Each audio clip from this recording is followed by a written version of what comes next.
My name is Johnson Kirerumongi. I'm from the and I'm a businessman in Nakuru County. And I would like to talk about the BBI. The BBI is Building Bridges Initiative. This initiative was started by His Excellency the President of the Republic of Kenya, Bbi Kenyatta, and Right Honorable Raila Odinga. After they got the handshake.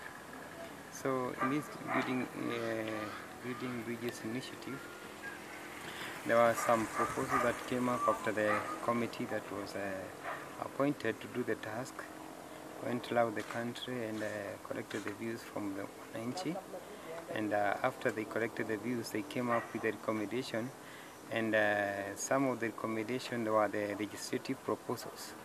And I would like to talk a few of the legislative proposals that were made by this committee. One of them is a Public Management Act. They proposed this act to be amended to create a room or the offenses that can result from misuse of public funds if the accountants or the public officer concerned the handling the public finance, the kind of punishment they can be given after they misuse the fund. Then there is another proposal of amendment in the Public Finance Act, whereby it talks of the Auditor General be given the powers to appoint its own employees so that they can be able to supervise the projects that have been completed and paid for, to establish whether they were done in the correct manner or the fund was embezzled. That was one of the proposals they made.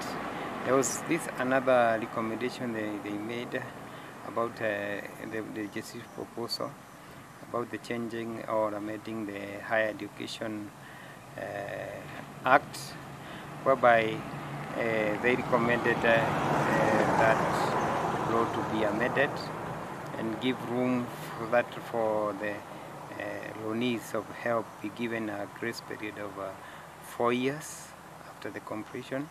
It also talks about giving, not penalizing the loanees until the time they get the employment. Even this one of 4 years, the loanees will start paying after they get their first income. It also talks of Microfinance Act, whereby the law to be amended so that it can give the centers where people can be trained, or the young people can be trained of the business before they get the loan. So there are so many recommendations in the BBI about the legislative portion, and I'll be updating you more of the issues that are in BBI. There is a position whereby people are complaining about the adding of electric post about the Parliament National Assembly. This thing is yes, people are saying it will add to huge recurrent expenditure, but for this one I can recommend to the wananchi this about adding the legislative the members of National Assembly. This brings equalization of representation in matter of the number of people represented by one MP, because in this case you see an MP is given, all the MPs are given the same amount for their constituencies, whereby some constituencies have very less number than the others. So in this one, when positions are created, the number of the people represented by the member of parliament we reduce a bit.